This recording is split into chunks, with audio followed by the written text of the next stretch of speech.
Hey guys, today we're going to be comparing the wall surge protectors of two major brands and helping you decide which is the right one for you. Over here on the left, this is from the brand GE, which you've probably heard of. And over here on the right, you've probably heard of the brand Philips. Both big players. So we're going to compare these and help you pick one, which one's best for you. So let's go into the pros and cons here. The thing I like about this GE is all 6 of the plugs are on the side. That allows you to plug it in here and put furniture, a desk, anything right up against it, and your plugs aren't going to get in the way. Where with this one, you can only put, let's get that in there, right, you can only put your furniture that far away from the wall, which is a big gap to have, so you're just not going to have that problem with the GE, which is pretty cool.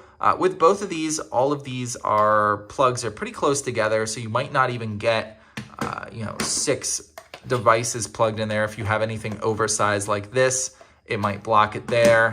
With the Philips, if you have anything sideways like this, it might block it there. So that's about equal as far as spacing is concerned. Overall, you can't screw either one of these to the wall. This one's UL listed, this one's ETL listed. So it's nice to see that they're both listed with one of those independent organizations. Finally, there's the joule capacity, and that's where this GE has a little bit of an advantage too. This is 1200 joules to the Philips 900 joules, and that's just a measure of how many surges this thing can handle until it is left unprotected. So it's like essentially an informal lifespan of the device. So the GE will last longer protecting your devices than the Philips will, and that leads me to another point where if we plug this Philips into the wall here, this is how you're going to be able to tell your devices are protected. Once all those joules run out, so to speak, this will no longer light up, and that's how you can tell. That's a good thing and a bad thing. That's a good thing in that you can still use this, even though your devices will be unprotected once it runs out. Compare that to the GE. There's no light here.